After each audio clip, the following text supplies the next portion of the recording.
took a dump on my porch?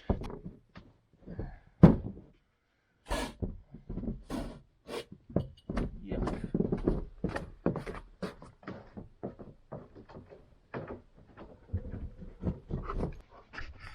Well, some years it feels like winter takes forever to get here, but this isn't one of those years. Pretty much as soon as October hit, we've had snow, and it just been snowing. The dogs are loving it. They enjoy these cooler temperatures. But in the summer is a different matter entirely. If we're gonna run, you know, if it's gonna be 80 degrees in the afternoon, which is not uncommon in Fairbanks, we need to either run early in the morning so that it's nice and cool enough out, or we might do a short walk in the afternoon. You know, something small, something where they can just run around and gallop around and burn off a bunch of energy, but relatively quickly have them stop and come back to the car or back to the house and get a drink of water and pant in the shade for a while. One of our favorite trips is to head down to the Mushers Hall. The Mushers Hall is super fun in the summertime. By the end of the summer, the grass has grown, you know, twice as tall as the dogs are tall, and they run like crazy, making their own trails, getting lost in there, running in circles.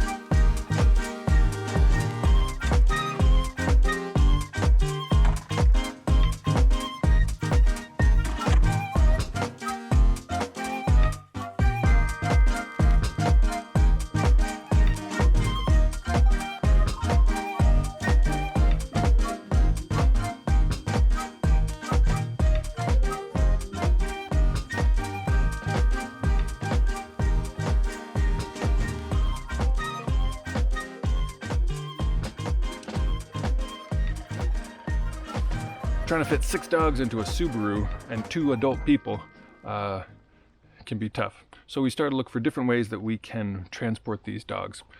Most real mushers have dog boxes. You know, if they've got 12 dogs they're bringing out to go mushing, there's no way those can fit in a car or a truck. So they have these dog boxes on the back of their trucks or on a trailer. They're often, sometimes they're fully enclosed. They can put their sleds in there and hang all their harnesses in there. Sometimes these dog boxes are just sitting on the backs of trucks, which is how ours is going to be, because we don't need a lot of dog spaces in our truck.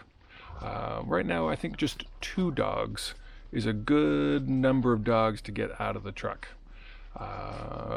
Goober is probably getting a little old. I'm not sure how much longer she's going to be mushing with us. Amos just curls up in a corner and he's fine.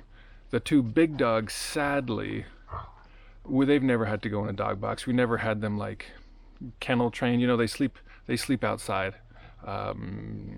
So they really don't like getting to kennels. If we put these dogs, these big dogs, Adi and Alapa, we put them into a dog box on the back of a truck, they start to howl like we're axe murdering them. They just scream and cry. It is the saddest thing. They just, you know, we sound like a fire engine going down the road. Ow! Ow! Ow! Ow! Ow! That's you. That's what I'm trying to do. You going down the road in a dog box. Hello. I'm sorry. Okay, you guys were being very good. I egged you on. That was my fault. I take responsibility. Okay. So they can't stand it. And one of the things I'd like to do as time goes on is maybe train them to go into dog boxes and stay there happily. We've started the little puppies on this already. So what we do is we have been feeding them in the dog box for a while. So we just put the food into the dog box. We let the 2 puppies go in. They know which side they typically go in. They have the drill is, hey.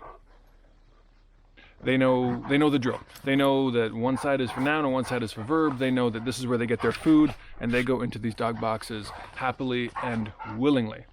The next step then is to get them in a dog box to go on a trip. We might go to the trailhead in the dog box. That's a 1/4 mile away. We might go down to the Mushers Hall in a dog box. That's more like 2 miles away. So they'll spend, 2 minutes in a dog box, 3 minutes in a dog box, and at the end of that, suffering confinement, they get to go for a run.